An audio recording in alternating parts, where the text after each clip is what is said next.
Ah, paling itran tu lo. Itran na. Aku na itran na tu. Halo?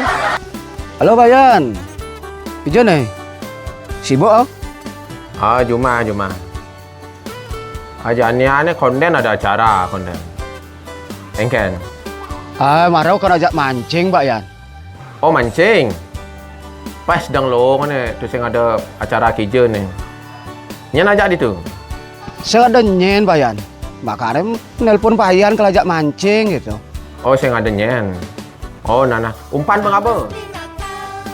Bang melah pas ngetok gemuk, bang langsung mancing. Bah, bejak lengkap Bayan. Jak umpan, bo, palas, bo, pancing, daso bah bang Bayan. Pokoknya Bayan ke sini tinggal mancing ada Bayan. Oke tuh bersiap. Oh nana sedang long aja. Nah. Ni mereka ada ngabut kumis kan ben bedik kan nah. Jak langsung bocus ke mana.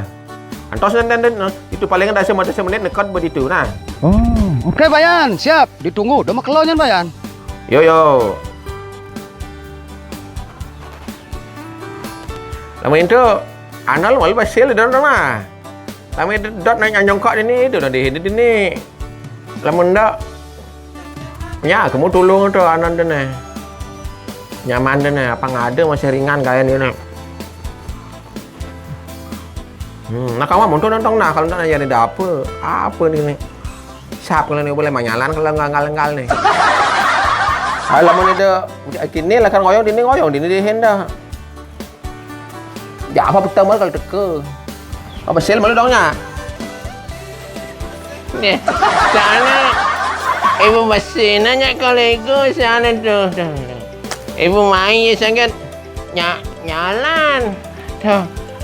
Mungkin nyajak ni dong ibu dihi ni ni ndok ni tahu aku ni ini ibu dini ya fan ye lang nana ibu orang maling nyalan nah asin dia aja sini ani main ni tu asin ni nah tu ana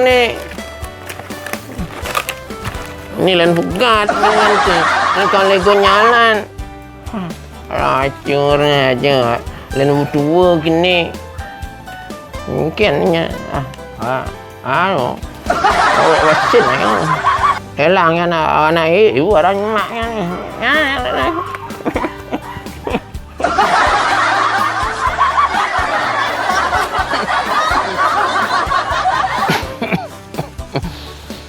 Waduh.